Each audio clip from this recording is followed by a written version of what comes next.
Once upon a time there was a Chiku mouse who used to live in a dark jungle. He was fed up and bored of his life. He wanted to go to the city. He had heard a lot about exciting city life and wanted to experience it. One day he made up his mind to go to the city. Before leaving, he learnt a few ways of greeting people in the city, like good morning, hello, good evening. Early morning, he packed a few biscuits for his long journey and he left for the city. Chiku reached the main crossing of the forest and waited for a vehicle to take him. After some time, he saw Pintu Donkey riding his rickshaw.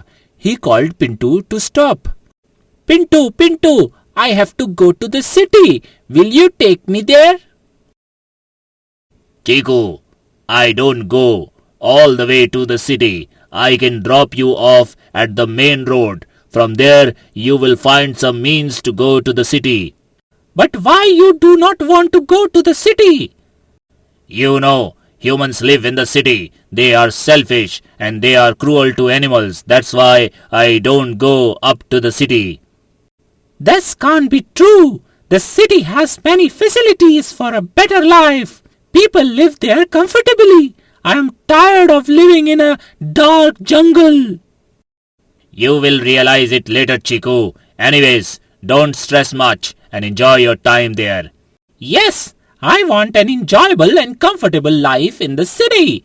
I will look for a job there too. Then Chiku climbed on a Pintu's rickshaw. Pintu smiled and wished him luck. All the best to you, Chiku. He dropped Chiku at the main road. Luckily, there was a truck parked near the road. Its driver and cleaner were talking. One of them was saying that they both have to take the goods to the city before tonight, which Chiku heard. He jumped in the truck, delighted. After a few hours' drive, the truck entered the city. When it stopped, Chiku got down quickly. It was getting dark, but the city was well lit. There were electric lights everywhere. Shop displayed goods of different kinds. Humans were everywhere and the roads are crammed with long row of vehicles. Aha! Even at night, it is as bright as a day here.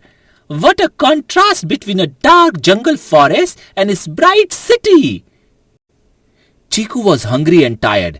He took out biscuits from his packet and ate them. Then he fell asleep under a bench.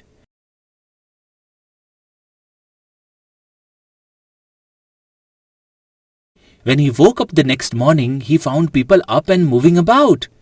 There was hustle and bustle everywhere. Some people were out for a morning walk and some were jogging. Chiku Mouse started thinking, there are so many humans everywhere. To be able to live in the city, I need to find some city mouse and make friends with them. He started off in search of a city mouse. Even after wandering for a long time, but he couldn't find a single city mouse. He did spot quite a few dogs on the road though and got scared. Chiku went under the shade of a building to rest, but he was alarmed to hear a conversation between two humans. They were talking about some new mouse in the godown which they have to deliver to the office. Chiku thought that they must be talking about the city mouse. He quietly followed them so that he can meet the new city mouse. The men went to the big godown that had a lot of boxes. Some men were putting the boxes in a van parked outside. Chiku hid behind a box and watched them. Then a man instructed the others to handle the box carefully as the boxes contained mouse for the computers. Chiku had never heard of computer mouse. Chiku thought that these people catch the mouse, put them in boxes and send them to some place. So he has to be more careful or else they catch him as well and put him in the box. Chiku Mouse thought, oh, Pintu was right when he said that humans are selfish and treat animals cruelly. Then Chiku started missing his carefree life in the forest. His life was peaceful there. Here in the city, there was danger everywhere. Suddenly one of the men saw Chiku. He pointed towards the box where Chiku was hiding. Every other man dropped their boxes and ran after Chiku. Chiku jumped onto a window and ran out of the building quickly. The life of a forest mouse is much better than the city mouse. I do not wish to live in such a place. I am going back to the dark jungle.